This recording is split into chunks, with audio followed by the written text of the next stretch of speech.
Hello दोस्तों, फिर से एक बार आप सभी का स्वागत है आपके अपने चैनल एसआरजे मैथमेटिक्स में। दोस्तों आज अपन बात करेंगे अपना क्लास जो 10th है उसका चैप्टर नंबर 8.2 का सवाल नंबर दूसरे का चौथा। बहुत ही इजी और आसान तरीके से अपन इसको सोल्व करने वाले हैं। उम्मीद करता हूं कि आप सभी लोग अच्छे होंगे और अच्छे से स्टडी कर रहे होंगे और आपके लिए जो यहाँ पर क्लासेस कंटेंट उपलब्ध हो रहा है वो आपको अच्छे समझ में आ रहा होगा। और आप अपने इस चैनल पर नए हैं तो हमारे चैनल को सब्सक्राइब करना ना भूलें और साथ ही साथ नोटिफिकेशन को ऑन कर दें। चलिए दोस्तों, बिना समय को गवाए अपन बात करते हैं चौथे सवाल की, दूसरे का चौथा।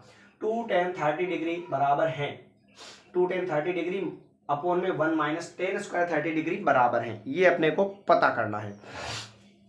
यानी कि ये जो वैल्यूज दे रखी है ना, इसको अपन सॉल्व करेंगे तो cos 60, sin 60, tan 60 या फिर जो है sin 30 डिग्री के बराबर होगी। कौन से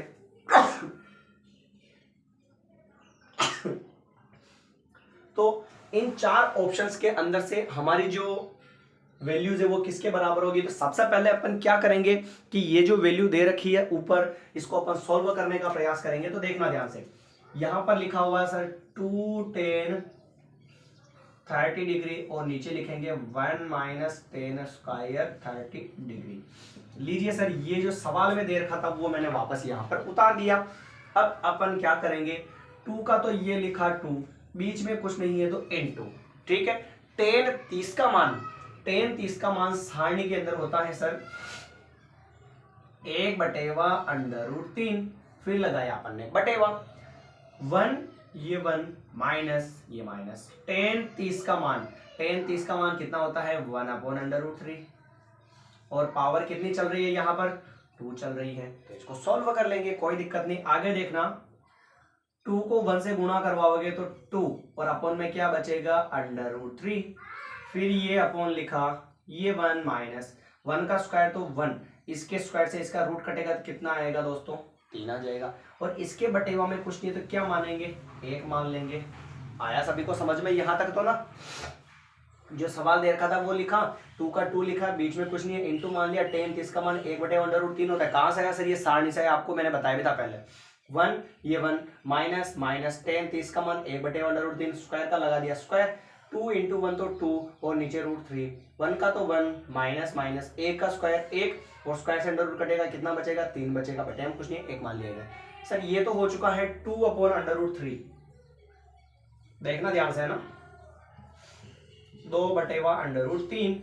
फिर नीचे वाली संख्याओं का एलसीएम लेते हैं। तो मैंने आपको शॉर्ट तरीका बताया था कि अगर डायरेक्ट आपको एलसीएम लेना नहीं आता कैसे, नीचे वाली दोनों संख्याओं का गुणा कर लो। 1 इंटू 3 कितना होगा 3, क्रॉस गुणा करो 3 इंटू 1 कितना होगा 3, फिर माइनस 1 इंटू 1 कितना होगा 1 हो जाएगा, ठीक है। अब देखना, बराबर लगाया 2/√3 और ये फिर बटेवा 3 में से 1 जाएगा तो 2 बचेगा, बटेवा में 3 बचेगा।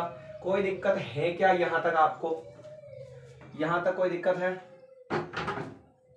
यहां तक सभी को आई है समझ में। अपन ने कुछ नहीं किया, यहां पर जो है 4 स्टेप थी तो ऊपर वाली 2 स्टेप वैसे की वैसे लिखी। नीचे वाली 1 और 3 का गुणा क्या होगा 1, क्रॉस गुणा करो 3 इंटू 1 क्या होगा 3 और 1 इंटू 1 क्या होगा 1 होगा। और बीच में क्या चल रहा है माइनस, 2/√3 वो का वही, 3 में से 1 गया तो 2 और फिर बटेवा में क्या आ गया 3 आ गया, ठीक है। ये 4 स्टेप हो चुकी है। सर अगर 4 स्टेप होती है तो हम क्या करते हैं दोस्तों, ऊपर वाली दो स्टेप तो यूं की यूं ही लिख देते हैं और नीचे वाली 2 उल्टी होकर कहां जाती है इनटू में, तो ये हो जाएगा 3/2।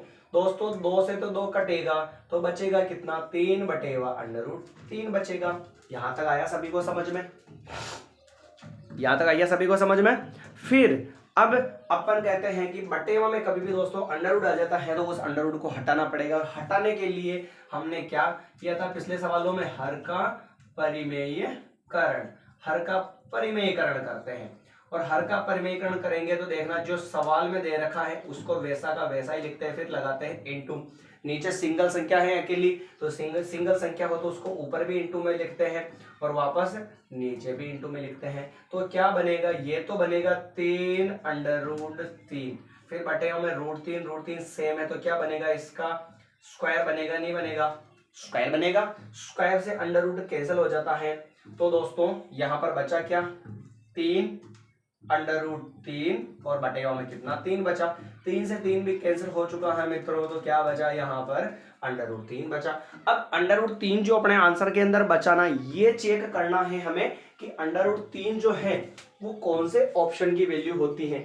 cos 60 का मान कितना होता है 1/2, ये भी नहीं आएगा। sin 60 का मान कितना होता है √3/2, ये भी नहीं होगा। फिर tan 60 का मान जो है वो होता है √3, तो ये आंसर क्या हो जाएगा option number C tan 60 degree.